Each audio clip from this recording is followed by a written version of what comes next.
r/AskReddit. How do you deal with an overly friendly neighbor who asks too many questions about your life when you happen to be outdoors at the same time? If you're not very open to chat, just keep things polite yet quick. It's nice to have a good relationship with your neighbors. If they do delve into personal questions, just say that's a bit personal. I'd rather not talk about that. Most important thing is to be polite. Don't be an asshole or act standoffish when it's not necessary. Honestly, just use some common sense. Don't be a Redditor, is all I'm saying. Don't be a Redditor. I've repeatedly seen people on AskReddit say that they hate small talk and prefer to jump right into weird ass convos with people they don't know. I'm sure it works sometimes, but sometimes I feel like the average Redditor has never been outside. The average Redditor is also not an average person. People seem to forget, but this site has a pretty strongly defined primary demographic. It's mostly young, college-ish, male, nerdy/geeky, and very liberal leaning. This place is a treasure trove of information and news on a wide variety of topics, but so often the best advice gets downvoted to oblivion or simply drowned out if it doesn't appeal strongly to the demographic I just described.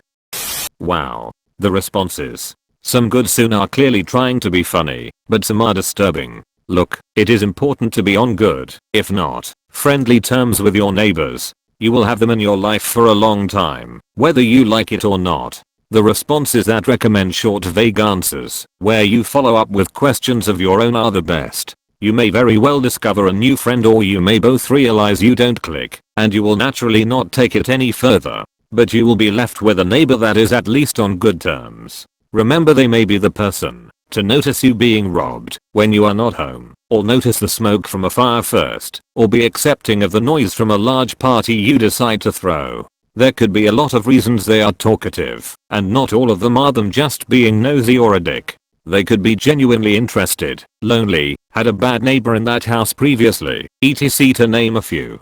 Close bracket. Edit. Wow. This really blew up. Thank you for all the awards. Gold and silver. That's never happened to me. I've tried to read all the comments, and clearly the whole concept of community, neighbor, friendship, loneliness, etc. has struck a nerve. I hope that op finds something useful and relevant to his situation. Seriously. The answers that recommend angry confrontations or talk of bodily functions are just ridiculous, and probably from 14-year-olds who have never actually had to navigate relationships with people in the wild. Having your neighbor on good terms is really wonderful, if not crucial. They will be at hand to borrow an egg or help you in an emergency. Hell, my neighbor called me to come sit with her as her husband died. All her family was far away, and she needed someone who could come over in 30 seconds to hold her hand and be with her as he took his final breaths. That's what neighbors do. There's no sense in alienating people. It's very important. These people, as you said, cold, never been home, are winners. I would give anything for an overly friendly neighbor at this point. I have spent 20 years trying to find one that at the very least fucking waves. I wave at my neighbors. Mostly they just stare back at me. The neighborhood has changed in the last few years. I miss all the people that would wave back. I live in an extremely religious community, Mormons, so this happens all the time. I used to try to be vague and give hints, but the best technique I have found is this one. I'm kind of a private person, and then I compliment them on something I have noticed. Nice grass, or hey, thanks for checking on me. I know it comes from a good place. Oh, Mormons, you gotta love them. I live in Utah, so I can relate. Difference is that once they found out we weren't Mormon, we pretty much turned invisible. Edit. Just felt like I should add a bit more, since this comment is gaining traction. Utah is kind of a strange place, and Utah Mormons are not like other Mormons. Everything in the whole state was built and run by Mormons. The whole state has this sense of community. Everything is connected. Outsiders are not unwelcome. They are just outsiders. It's hard to put it to words, but it's not hostile. It's just that once they figured out you are not part of this massive interconnected group, then they move on. Someone else mentioned people coming around to ask about wards, and it is spot on. I also want to add that my parents' neighbors are very friendly and have always gotten along with them. Edit 2. Just wanna give a shout out to all your Utahns in here, and a very big shout out to any of you all from Ogden. Utah is silly, but it's home. I had an old neighbor like this once. It was back when I lived in a small conservative town in the US Midwest, still pretty freshly married and also freshly out my own with my wife. Anyway, my wife and I would always be sitting on the front porch of the place we lived, upper/lower style duplex. We both worked a lot.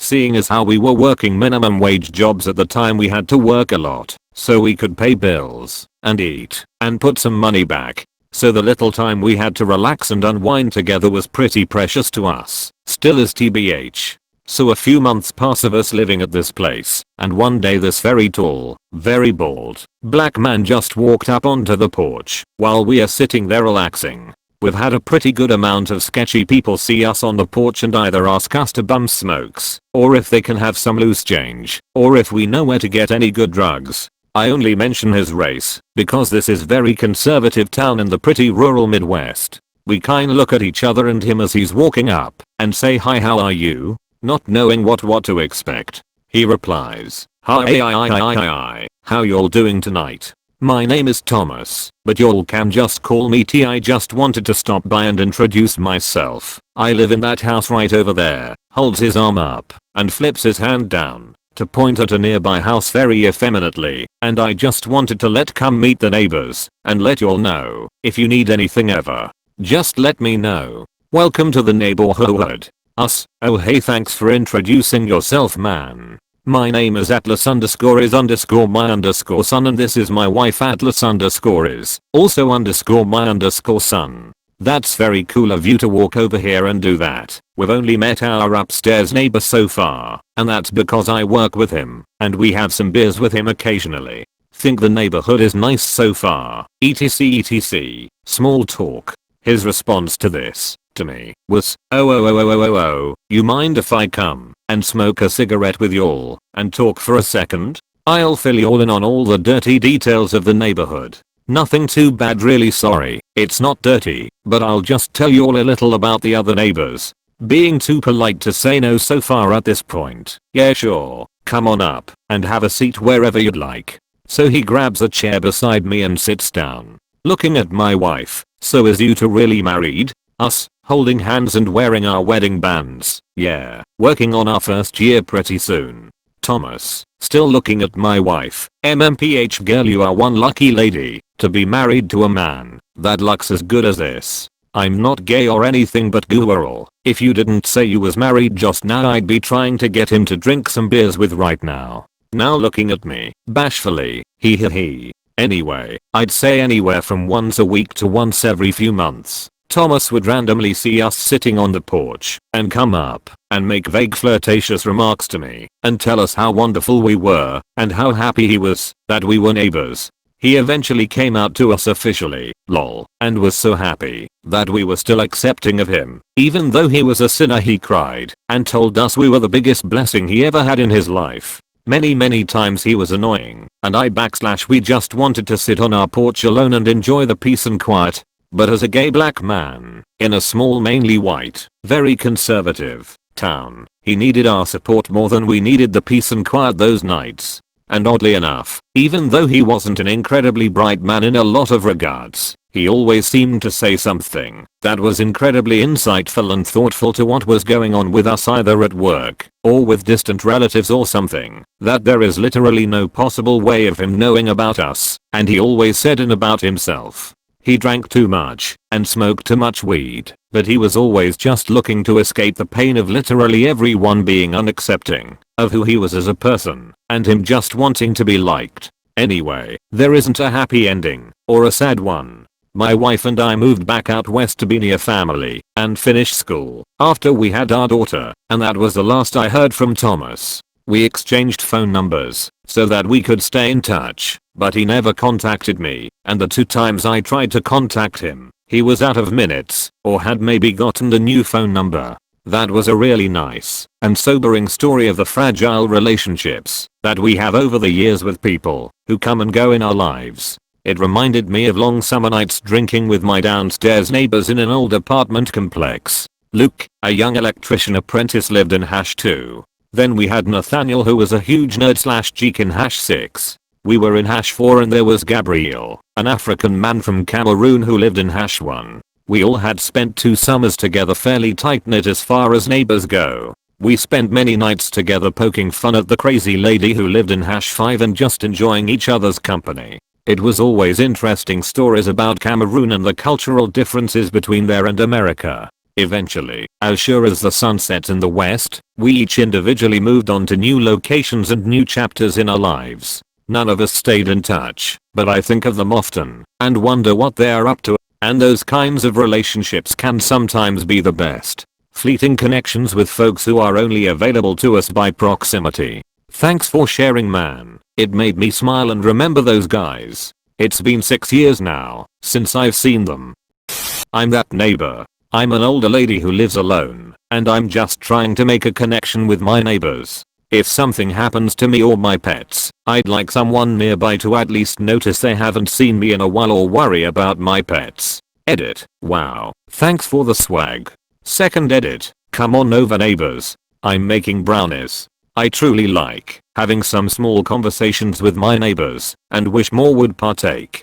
Just make sure you aren't approaching the same neighbor every single time you see them outside. I no longer have a good relationship with one of my neighbors because every single solitary time I was outside, her boyfriend insisted on coming to the fence and talking to me. I finally had to ask him to come by more sparingly, and he took that as no one in your household should ever dare speak to me again.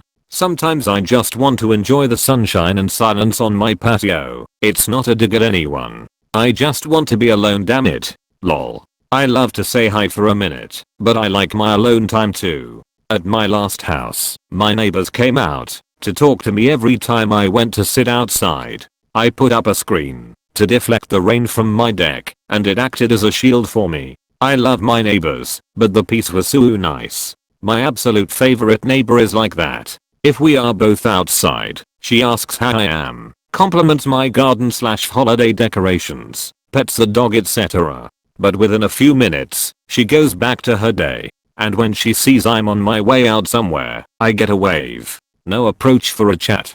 Friendly, kind, and has boundaries. The ideal neighbor.